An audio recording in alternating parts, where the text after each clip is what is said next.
El pasaje que nos servirá como apoyo principal esta mañana está en Proverbios, el libro de los Proverbios, el capítulo 22 y versículo 6. Estoy seguro que muchos de ustedes conocen de memoria este versículo de la palabra, Proverbios 22, 6, que dice: instruye al niño en su camino y aun cuando fuere viejo no se apartará de él. Nos encanta en la forma que lo traduce la Reina Valera del 60, pero miren estas otras versiones cómo lo traen un poquito más cerca de nosotros. Dice: enseña a los niños el modo correcto de vivir y cuando crezcan seguirán viviendo en rectitud. Y también muéstrale al niño el camino que debe seguir y se mantendrá en él aún en la vejez. Que el Señor cumpla esa buena promesa sobre nuestras vidas, sobre nuestras familias, cada uno de nuestros hijos, otras generaciones, si alguno ya tiene sus nietecitos, que esa labor esmerada de enseñar la palabra e instruirlos en el camino sea coronada con esta promesa de que nuestros hijos, de que nuestros nietos, de que los niños de nuestra iglesia van a ser alcanzados para Cristo y van a tomar un camino del que nunca se van a separar ni van a volverse atrás. Y si en algún momento se distraen, se dispersan, se apartan, que puedan regresar, porque esta buena promesa se cumpla en sus vidas.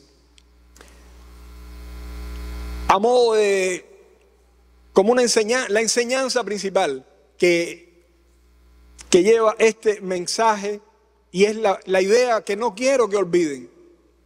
Si una sola cosa se queda en su mente, que sea esta: enseña a tus hijos a temer a Dios y ellos se afirmarán en el buen camino.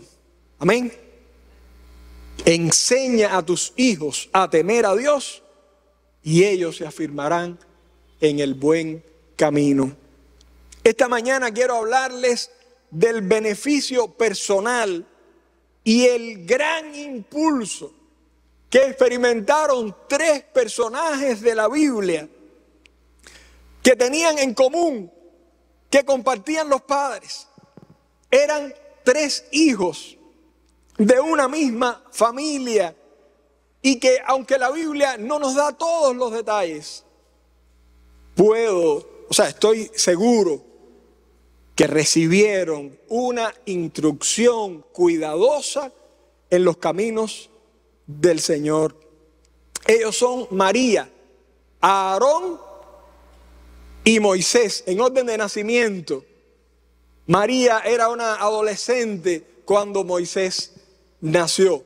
Por algunos pasajes sabemos que Aarón era 3 años mayor que Moisés.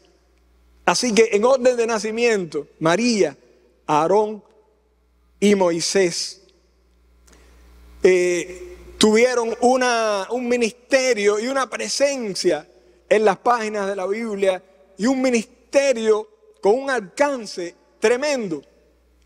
Miqueas, el profeta, dijo de ellos, o dijo al pueblo de Israel: porque yo te hice subir de la tierra de Egipto y de la casa de servidumbre te redimí y envié delante de ti a Moisés, a Aarón y a María. Dice otra versión: yo envié a Moisés, a Aarón y María para que te sacaran de allí. ¿Por qué podemos afirmar que María, Aarón y Moisés fueron instruidos cuidadosamente en los caminos del Señor? Miremos un poco en las historias de cada uno de ellos para encontrar algunas pistas y cómo su comportamiento de adultos, su comportamiento de toda una vida, habla del profundo impacto de la instrucción recibida por parte de sus padres. Asociamos a María, empezamos con ella, con su molestia contra Moisés, ahí en Números capítulo 12, versículo 1. Al parecer ella estaba muy brava con su hermano menor porque éste había tomado una mujer de otro pueblo.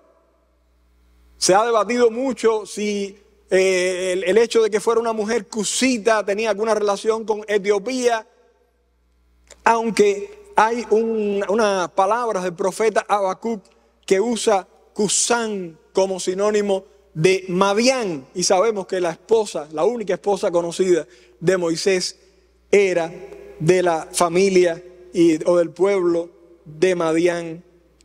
De todos modos, parece que el hecho de que Moisés tuviera una esposa que no pertenecía al pueblo de Israel era solamente una excusa de los hermanos mayores, y que el problema real que ellos más adelante en el capítulo reconocen era que ambos tenían celos de Moisés. Sin perder tiempo, Dios convoca a los 3 hermanos al tabernáculo, luego separa a Aarón y María y les reprende por haber hablado contra su hermano. A María le sobreviene una penosa enfermedad, dice que fue cubierta de lepra de manera instantánea como un juicio de Dios. Aarón también había hecho mal, pero a él le tocaba entonces diagnosticar la enfermedad y tomar las medidas que implicarían que aún cuando Moisés hace una oración y le dice: Señor, sana a mi hermana ahora, y al parecer fue una sanidad instantánea, María tuvo que ir 7 días fuera del campamento, como cualquier persona en quien se descubría una contaminación, una enfermedad contagiosa, y debía salir de la comunidad al menos por 7 días. Los seres humanos tenemos la tendencia a quedarnos con lo malo, con los errores, con los fallos de otras personas, y se nos olvida todo lo bueno que han hecho. Sin embargo, hay muchísimas cosas buenas que decir de María. En primer lugar, cuando era solo una adolescente, imagínense ayudando a su madre a cuidar a su hermanito Moisés, en un tiempo donde había sentencia de muerte para los niños varones. Se la presenta como una chica valiente y confiada, tranquila, y con las agallas para velar por su hermano, incluso cuando ya no pudieron tenerlo más en la casa y lo pusieron en una cesta. Le untaron brea para que no se hundiera, pero aún así, hermanos, ustedes saben lo que es poner un bebé en una cesta en el río. Y escondida allí, esperando el momento exacto. Y cuando la hija del faraón descubre el bebé y lo toma, entonces la niña sale también de los carrizales y se ofrece a encontrar una madre, alguien que ayude a amamantar y a criar a ese hijo. María realmente era una mujer, estaba demostrando ser una mujer de alto calibre. La Biblia cuenta además que María llegó a ser considerada como alguien que escuchaba la voz de Dios, que tenía una relación personal con Dios y que Dios le dejaba conocer sus deseos, y ella era portadora de las palabras de Dios. Según Números 12:2, María era considerada una profetisa. Y según Éxodo 15:20 y Números 12:15, vemos que llegó a tener un liderazgo reconocido en Israel. Algunos comentaristas creen que tuvieron un ministerio que se extendió por los 40 años, los tres, a la hora de terminar, fueron casi, con diferencia de unos meses, unos de otros. Por lo menos Aarón y María, pero tuvieron un ministerio, hermanos, de 4 décadas, siendo fieles, sirviendo a la nación, conduciendo al pueblo de Israel a la tierra que Dios les había prometido. Tenemos también a Aarón. ¿Y a Aarón por qué lo recordamos? Por los becerros, ¿verdad? Por el becerro de oro. Moisés subió al monte a recibir las tablas, pero aquel era un pueblo muy rebelde y le pidieron a Aarón y Aarón no ofreció resistencia. Les siguió la corriente, les pidió oro, fabricó un becerro. Aquello fue una locura. Luego Moisés le dice: ¿cómo permitiste que el pueblo se desajustara y se rebelara de tal modo? Pero hay mucho más que podemos decir, hermanos, de Aarón.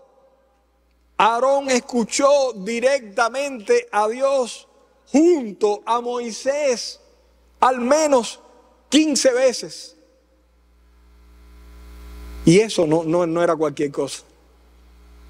Sirvió como el primer sumo sacerdote de Israel y realizó fielmente este servicio para el que fue escogido y designado por Dios a lo largo de 40 años. Hay un pasaje en la vida de Aarón, y es cuando sus hijos ofrecen fuego extraño, los hijos menores, y el fuego los quema, y él no estaba sirviendo en el tabernáculo y no pudo participar del velatorio de sus hijos. Eran hombres tremendos. Y cuando llegó el momento en que Dios le dijo que iba a partir a su presencia, todo Israel lloró por lo menos un mes, indicando gran respeto, consideración y agradecimiento por su servicio bien hecho por 4 décadas. Por último tenemos a Moisés. Y hablamos de los errores de María y de Aarón. ¿Y hay algo malo que decir de Moisés? También, hermanos, y si esto se hubiera escrito de cualquiera de nosotros, habría más que una cosa que decir de cada uno de nosotros. Moisés también cometió sus errores. En defensa de uno de los esclavos de su pueblo, mató a un egipcio. Cuando yo escribía esto, quería tirarle un paño a Moisés, como que le había dado un mal golpe, pero cuando veo bien el pasaje, qué va, no pude, no tenía defensa. Dice que miró que no había nadie y le asestó un golpe mortal. Y lo enterró en la arena para encubrir el homicidio. Luego hubo un momento más adelante en la historia en que Moisés perdió la paciencia con el pueblo y golpeó la roca con su vara, cuando Dios le había dicho que le hablara a la roca. Hay un pasaje en el Nuevo Testamento que dice que esa roca que seguía a Israel era Cristo. Y él debía, una primera vez le había golpeado, pero no podía golpearla una segunda vez, porque Cristo murió una sola vez y para siempre, para pagar por todos nuestros pecados, saldar la deuda moral, espiritual, que cada uno de nosotros tenía con Dios. Y esa segunda vez Moisés debía hablarle a la roca, pero la golpeó nuevamente porque estaba enfurecido. Y de aquella roca brotó una fuente de agua en el desierto que sació la sed de una inmensa población. Pero ese acto exasperado tuvo consecuencias dolorosas para él. Como diría Pablo a los romanos, porque la ira de Dios, la ira del hombre, no obra la justicia de Dios. Y luego Moisés, aunque estaba aún con fuerza, dice que las fuerzas no disminuían, su vitalidad estaba como hacía años atrás, pero aún así Dios le dijo que no pasaría el Jordán con el pueblo, ni podría ser parte de la posesión de la tierra prometida. Con todo, al final de su vida, Moisés alcanzó un puntaje alto, igualmente alto al de sus hermanos. Cuán agradecido me siento con Dios que no los haya desechado, como hizo con Saúl, como ha hecho con otros personajes de la Biblia, que Dios se desagradó y los desechó. Sin embargo, tanto María como Aarón, como Moisés, reconocieron sus pecados, mostraron verdadero arrepentimiento y a Dios le plació lo que veía en el corazón de ellos. Es importante que corramos bien en los comienzos de la vida cristiana. Da trabajo a un nuevo creyente bautizarse. Es tremendo cómo nos sorprenden temores y se empiezan a complejizar situaciones familiares, laborales, cuando uno está dando el paso para bautizarse y hacer un compromiso público con el Señor y con la iglesia. Y hay que hacerlo, y hay que hacerlo bien. Pero hermano, ese es tan solo el comienzo de la carrera. En cualquier área que llegues a poner tus dones y a servir, los comienzos son gloriosos.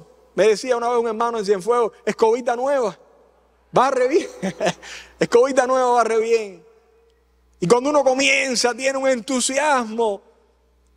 Pero, hermanos, hay que también terminar bien el ministerio, la carrera.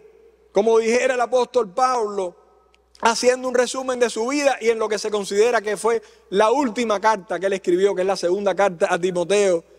Segunda Timoteo capítulo 4, verso 7. He peleado la buena batalla. He acabado la carrera. He guardado la fe. Necesitamos mantenernos fieles, mantenernos en batalla, mantenernos preservándonos para Dios, con vidas y ministerios que le agraden hasta el final. Dice Deuteronomio 34:5 que Moisés estuvo siempre al servicio de Dios. Y ese siempre va más allá de los horarios de los cultos, va más allá de los encuentros oficiales, formales de la iglesia entre semanas. Cuando sumamos todo ese tiempo, son pequeños encuentros. Pero toda nuestra vida debe ser, estamos llamados a ofrecerla como un acto de servicio al Señor. Donde quiera que tú estés el lunes por la mañana, ahí está la iglesia del Calvario. En toda Habana Vieja, Centro Habana, en El Vedado, en Guanabacoa, donde quiera que usted esté, hermano, en Marianao, allí está la iglesia del Calvario. Y allí usted, haciendo lo que haga, viviendo de lo que viva, cualquiera que sea su oficio o su profesión, está sirviendo a Dios. Y esa es la única manera en que nosotros podemos estar siempre al servicio de Dios. Dios usó a Moisés para sacar a su pueblo de la esclavitud y conducirlo de regreso a la tierra prometida. Por más de 4 décadas, Moisés, el siervo fiel de Jehová, sirvió como líder, profeta y juez de la nación de Israel. A sus esfuerzos como escritor de la Biblia, como escritor del Pentateuco, le debemos los primeros 5 libros de la Biblia. El Pentateuco es el fundamento de la Biblia, pues sus enseñanzas, promesas y profecías son retomadas y cumplidas en el resto de las Escrituras, tanto en el Antiguo Testamento como en el Nuevo. ¿Y a quién le debemos el Pentateuco? A la pluma de Moisés. Hermanos, los que han continuado estudios, los que han hecho profesiones, los que tienen estudios avanzados, los que siguen estudiando, saben cuánto trabajo da escribir. Cuánto trabajo da completar las asignaciones. Y Moisés hizo una grande, el Pentateuco, los libros de la ley. Cuando el Señor Jesús se encontró con los discípulos o apareció a los discípulos que iban camino a Emaús el domingo, allí luego de la resurrección, aunque no se especifican en el texto cuáles eran los pasajes de la ley, se dice que el Señor comenzó su explicación de la Biblia y su aplicación de los textos por los libros de Moisés. Qué bueno hubiera sido estar allí. Cuánto hubiéramos agradecido que quedara esa exposición magistral del Señor recorriendo los libros de la ley para hablar de cómo las promesas del Salvador se habían cumplido ante sus ojos. Diferentes confesiones religiosas adoptan un canon de la Biblia un poquito diferente. La iglesia ortodoxa siria y la iglesia asiria de Oriente, por ejemplo, rechazan los libros de Segunda y Tercera de Juan, Segunda de Pedro, Judas y el Apocalipsis. Se pierden cosas buenas. Estos libros ellos no los reconocen en el canon de sus Biblias. El judaísmo solo acepta el Antiguo Testamento. Nuestros 39 libros del Antiguo Testamento, que para ellos tienen otro arreglo y solo son 24, pero tienen el mismo contenido que nuestro Antiguo Testamento. Bueno, ¿qué les parece que hay una comunidad que vive en Israel, los samaritanos? Aún así, a estas alturas de la historia, viven en 2 asentamientos, son una población de alrededor de 800 personas.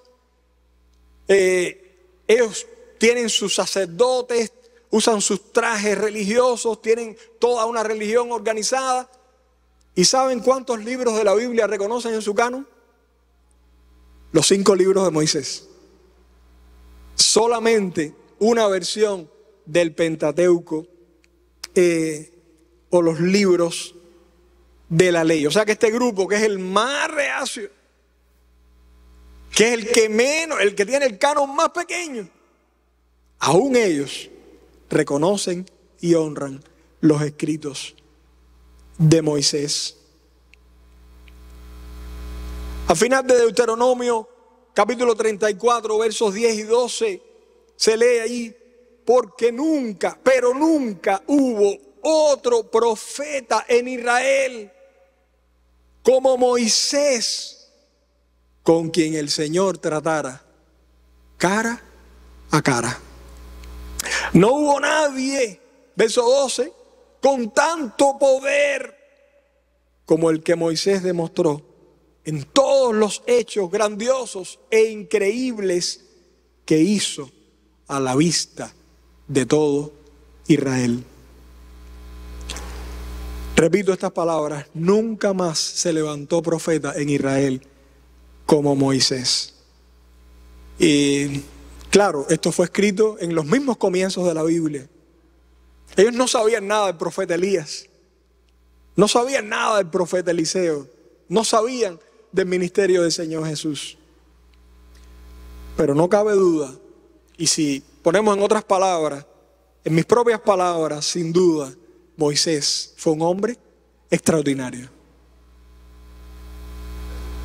Y me pregunto, ¿cómo es que estos 3 gigantes de la fe del Antiguo Testamento vinieron de una misma familia. No hay muchos detalles de cómo Amram y Jocabed lograron producir hijos de tal consistencia. Incluso la historia sucinta de la vida familiar de Moisés, siendo un pequeño, fue escrita por él mismo. Y es parte del segundo libro de la ley, el libro de Éxodo. La madre de Moisés, con ayuda de su esposo, escondió al niño, al pequeño bebé, de los soldados de Egipto. Y después de un tiempo, se dieron cuenta que no le podrían resistir más. Indudablemente un plan guiado por Dios, y que sin la ayuda de Dios era una locura total. La madre puso a Moisés en el río, María quedó a cargo del niño y finalmente Dios, que estaba en el asunto, permitió que el bebé fuera rescatado por la única persona que podría lograr que un niño hebreo fuera perdonado de la sentencia que pesaba sobre cada uno de ellos. María ofreció que ella podría encontrar una madre hebrea que podría amamantar, un hogar hebreo que podría ayudar con la crianza en los primeros años del pequeño bebé que estaba siendo tomado de las aguas. Así que aquel día Moisés regresó a su propia casa. Su mamá ya no necesitaba esconderlo, tenían la protección del palacio y hasta se le pagó por cuidarlo. Qué maneras de obrar el Señor. Ellos se habían preparado para dejarlo marchar, sin embargo Dios arregló todo para que mientras fuera chico continuaran estando a cargo de su cuidado e instrucción. Eran los planes de Dios, hermanos. Porque para tener un Moisés de la talla que encontramos en la Biblia, necesitaba tener padres piadosos que se tomaran en serio la educación de sus hijos. Finalmente, se cree que luego de a los 4 o 5 años, fue devuelto al palacio, donde comenzó a ser educado. Entonces, entró en las escuelas del palacio, pero toda ese periodo previo pudo estar respirando el ambiente de una familia piadosa. Pudo aprender a ver a Dios en su familia. Pudo aprender, pudo conectarse con el Dios invisible. La Biblia nos dice, no dice el tiempo que estuvo en casa de sus padres, pero parece haber tenido un efecto poderoso sobre él. Al considerar las decisiones que toma Moisés ya adulto, podemos ver qué temas probablemente se enfatizaron en casa y fueron parte de esa instrucción cuidadosa en aquellas sesiones de enseñanza temprana, en el ambiente del hogar, en el camino, en las labores domésticas, como parte de la vida diaria de una familia hebrea. Le enseñaron, por ejemplo, quién era él. Y eso lo ayudó, según Hebreos 11:24, cuando llegó el momento, rehusar llamarse hijo de la hija de Faraón. ¿Qué más le enseñaron? Le enseñaron a distinguir lo correcto de lo incorrecto. Y él, Hebreos 11:25, escogió antes ser maltratado con el pueblo de Dios que gozar de los deleites temporales del pecado. ¿Qué más le enseñaron? El plan de Dios, hermanos. Y él llegó a irse de Egipto no temiendo la ira del rey, porque se sostuvo como viendo al invisible con una I grandísima así. Le enseñaron a confiar en Dios y por ello celebró la Pascua la primera vez. Untaron la sangre en los postes para que el ángel destructor no matara a sus hijos. Y caminaron mar adentro, en seco, por la fe que se había plantado en su corazón cuando era un niño. Aparentemente lo que los padres de Moisés le enseñaron acerca de su Dios, de su fe y de su pueblo antes de que dejara su humilde casa como esclavos para ir al palacio del faraón. Al parecer aquello que aprendió en casa tuvo más impacto en él que todo el conocimiento, el esplendor y las tentaciones de la corte del faraón.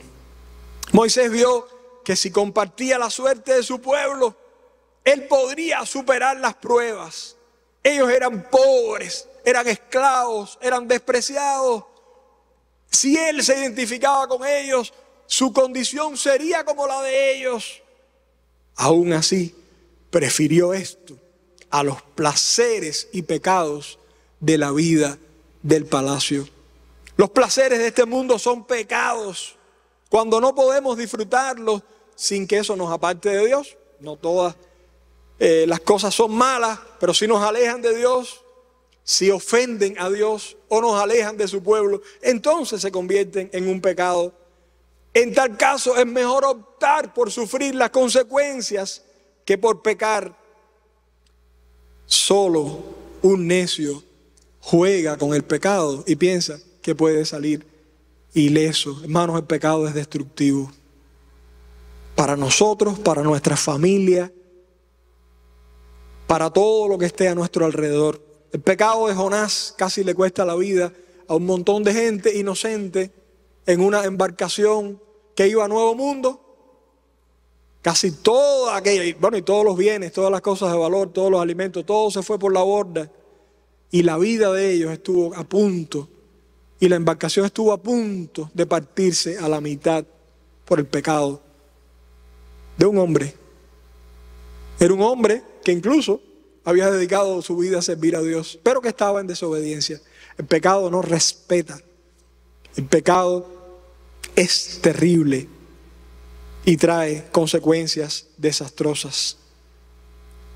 ¿Dónde aprendió Moisés esos valores que evidencia y esa poderosa fe que llegó a tener, que le permitió mirar más allá del sistema de valores del país más desarrollado del mundo en ese entonces?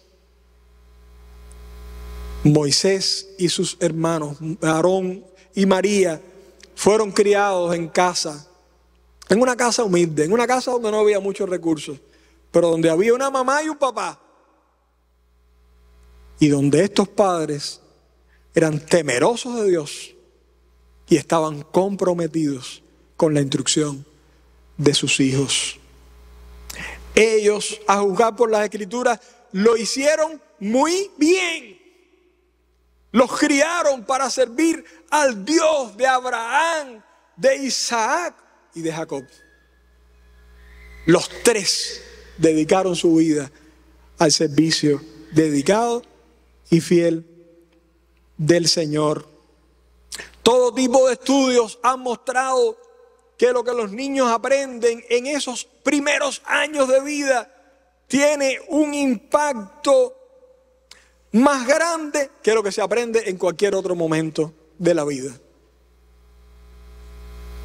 No menospreciemos lo que un niño, lo que puede calar una instrucción en la vida de un niño de menos de 5 años.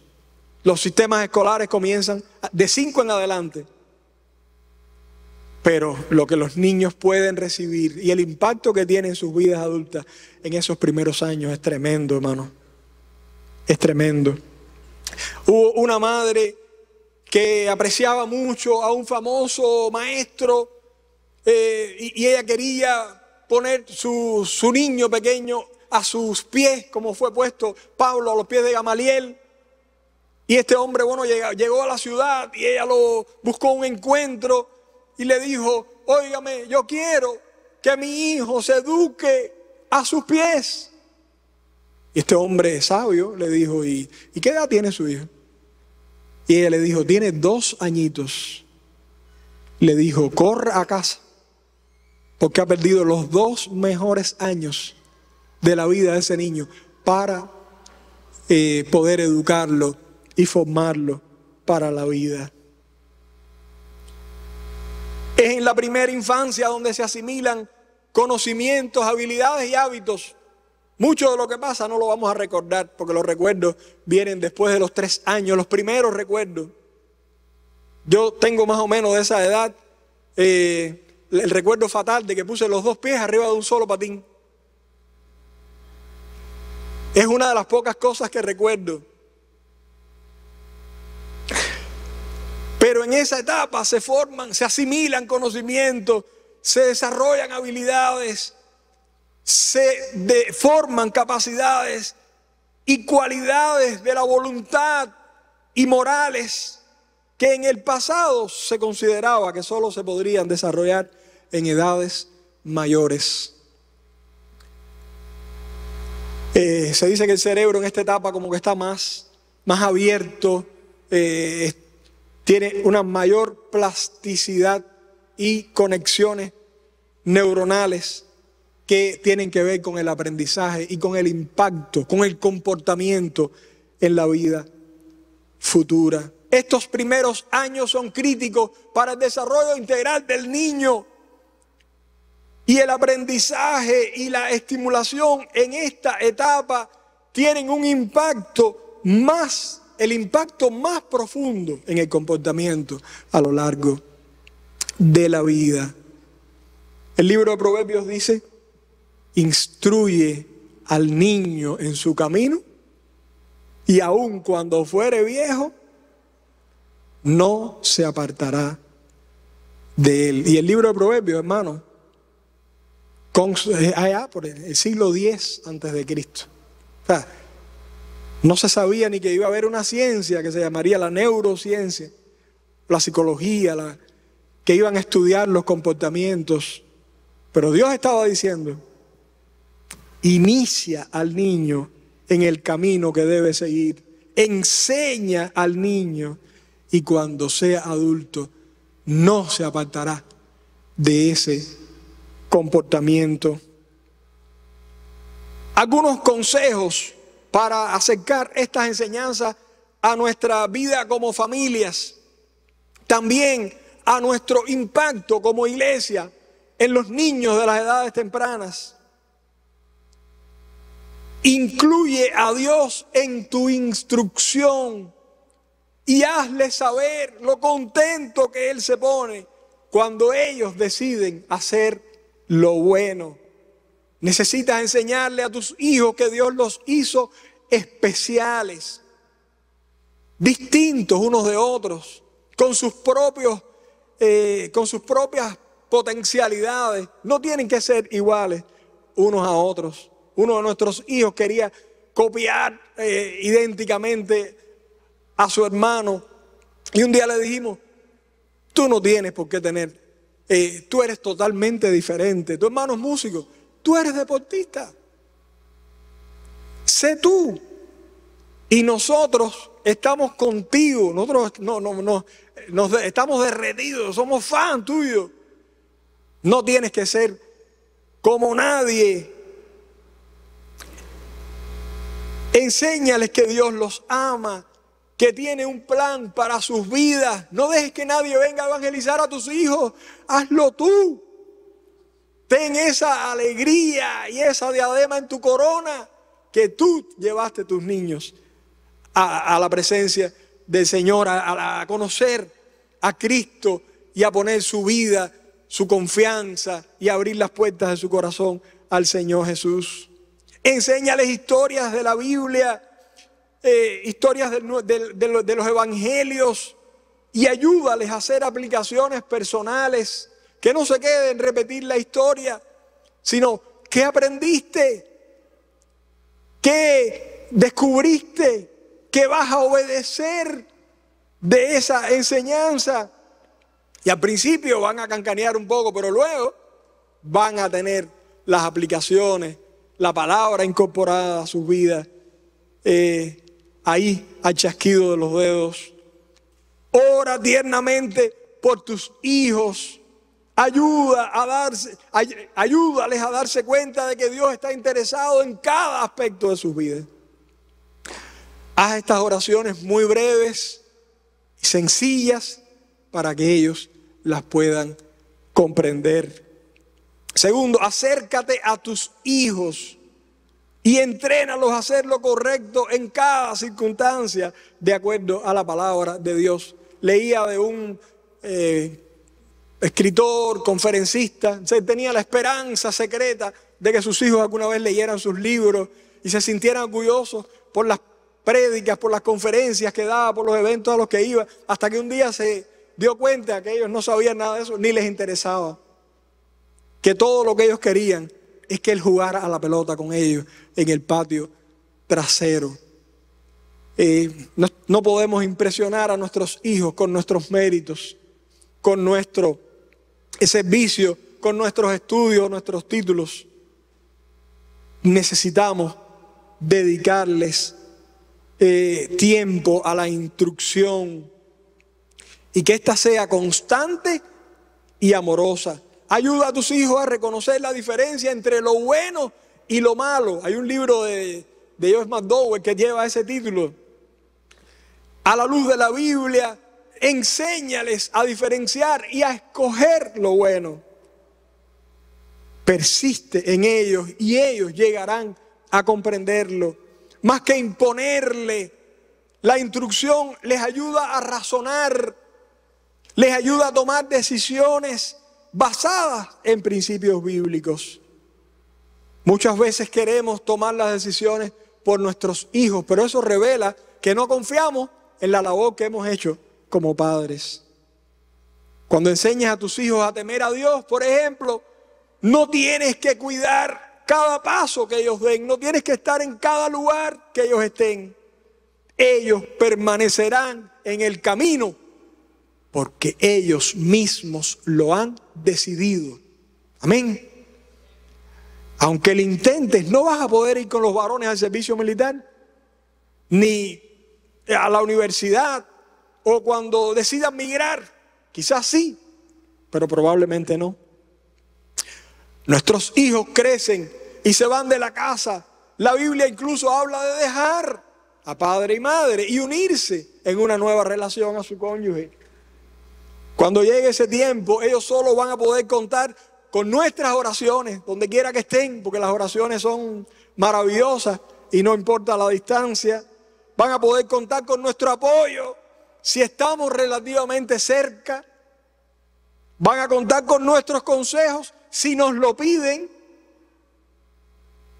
Y lo que hayamos, y saben con sí que se va a quedar en ellos, lo que hayamos sembrado en sus corazones desde edades tempranas. Aunque la instrucción es fundamental, no garantiza que nuestros hijos nunca se aparten, pero sí aumenta las probabilidades de que un día regresen al camino correcto. Es mejor equivocarse con los hijos por exceso de confianza que por falta de ella. Me tocó estar en un preuniversitario becado. Era un lugar tenebroso. Posiblemente la descripción encaje con una prisión de menores. Ese era mi pre. Un lugar de violaciones, de golpizas, de broncas, de cosas terribles, de abusos, de injusticia. de robo, de inmoralidad generalizada. Había otros dos creyentes.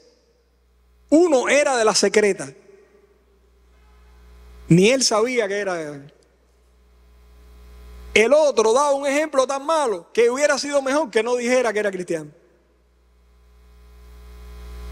Estaba allí contra todos. O sea, estaba solo contra aquel ambiente oscuro. No estaba a la vista de mi pastor, ni a la vista de mis padres. Estaba ahí 5 o 6 días cada semana, hasta el viernes en la tarde o hasta el sábado al mediodía. No podía contar con el compañerismo de otros creyentes fieles. Sin embargo, Dios me ayudó a perseverar en la fe y a resistirme a las tentaciones. ¿Saben algunos recursos que me ayudaron? Mantener mis tiempos de oración. No podía cerrar los ojos, porque todos pensaban o que tenía sueño, y si bajaba la cabeza que me dolía la cabeza. Entonces tuve que aprender a orar mirando a un árbol allá con los ojos abiertos.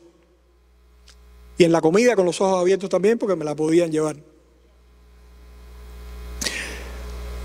Y la lectura de la Biblia, un Nuevo Testamento. Primero me robaron el Nuevo Testamento. Después me conseguí uno que era de una versión antiquísima. Yo decía, el que se lo lleve va a saber lo que es bueno. Con los emperos y con todas esas palabras raras del español antiguo. Un día un compañero mío me vio leyendo y ya llevamos 3 años juntos y me dice, óyeme, qué librito más largo. Porque llevaba 3 años leyéndolo, claro, terminaba y empezaba. Pero ese contacto, ese ratico propio con el Señor, con su palabra, me ayudó a resistir. La conexión con la iglesia el fin de semana era vital. Cuando yo pasaba de nuevo frente al templo, porque las guaguas me dejaban a unas cuadras, cuando volví a pasar por ahí ya no era el mismo que se había ido el domingo para el pre. Ya yo sentía que había perdido brillo, que había perdido entusiasmo, que ya había perdido firmeza. Pero me pasaba el fin de semana en la iglesia, haciendo lo que fuera, en todos los cultos, hasta a la primera parte del culto de adoración en la noche, y de ahí salía corriendo a coger la guagua. Y hermanos, ¿saben qué? Una cosa que me ayudó, y es la que conecta con la idea que traía de la confianza en los hijos. Yo descubrí que mi papá tenía una tremenda confianza en mi buen comportamiento como cristiano. Era un muchacho, un adolescente. No es que no haya tirado un taquito, ¿no?, alguna vez, era un muchacho, pero él tenía tanta confianza. Y lo último que yo quería hacer era romperle el corazón. Así que, y eso me ayudó a mantenerme fiel. Démosle confianza a nuestros hijos. Es mejor pecar por exceso de confianza que por falta de ella. Siempre que sea posible, afirma y estimula a tus hijos. Criar al niño en su camino implica reconocer sus inclinaciones propias, sus capacidades y guiarlo según su individualidad. Hay una ilustración de Benjamin West, no sé si han oído. Este fue un pintor estadounidense que vivió, o sea, ya él muere a principios del siglo XIX, la segunda década del siglo XIX, pero fue considerado el primer estadounidense en alcanzar fama internacional como pintor, conocido por sus grandes pinturas históricas. Fue amigo del rey de Inglaterra, fundador de la Academia de Artes y su director por casi 3 décadas. Y este hombre nos cuenta cómo llegó a ser pintor. Cierto día su madre, por cierto, una mujer cristiana de una familia cuáquera, un grupo evangélico llamados también los amigos, parecidos a los Amish, se marchó y lo dejó a cargo de su hermanita pequeña, llamada Sally. Durante la ausencia de su madre, Benjamín descubrió algunos frascos de tintas de colores y se puso a pintar el retrato de su hermanita. Y manchó sin querer de tinta un montón de cosas. Cuando su madre regresó y vio el estrago, echó mano al papel, vio el dibujo y le dijo: oye, ¿esta es Sally? Y se inclinó y le dio un beso. Después de aquello, Benjamín West solía decir: el beso de mi madre me hizo un pintor. Ese estímulo hizo más de lo que hubiera podido lograr un regaño por todo el desorden que creó. Nunca, hermanos, es demasiado tarde para poner en práctica estos consejos. Nunca es demasiado tarde. Y cuanto antes los tomes y los practiques, muchísimo mejor. Propósito que nos ha movido esta mañana es motivarles como padres, como abuelos, pero también como educadores, como hermanos que sirven en los ministerios infantiles, a comprometernos con la formación espiritual de los niños. Enseña a tus hijos a temer a Dios y ellos permanecerán en el buen camino. Te exhorto en el nombre del Señor que te entregues, que te dediques en tu trabajo como padre, como abuelo, como hermano que sirve a los niños. Toma en serio esta responsabilidad. Aprende todo lo que puedas. Tienes que seguir creciendo. Tienes que llegar a ser un ejemplo de todo aquello en que quieras ayudar o formar a tus hijos. No puedes enseñarles lo que tú mismo no logres vivir y modelar.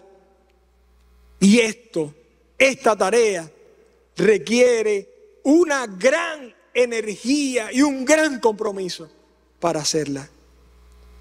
Dejar las cosas para más tarde consume la fuerza. Concretarlas produce alivio. Y créeme, invertir tu vida en tus hijos, en los niños que Dios ponga a tu alcance, en la familia, en la iglesia, va a ser una gran diferencia en las vidas de esos muchachos. Así que hazlo ya y empieza ahora mismo. Que el Señor nos bendiga. Amén.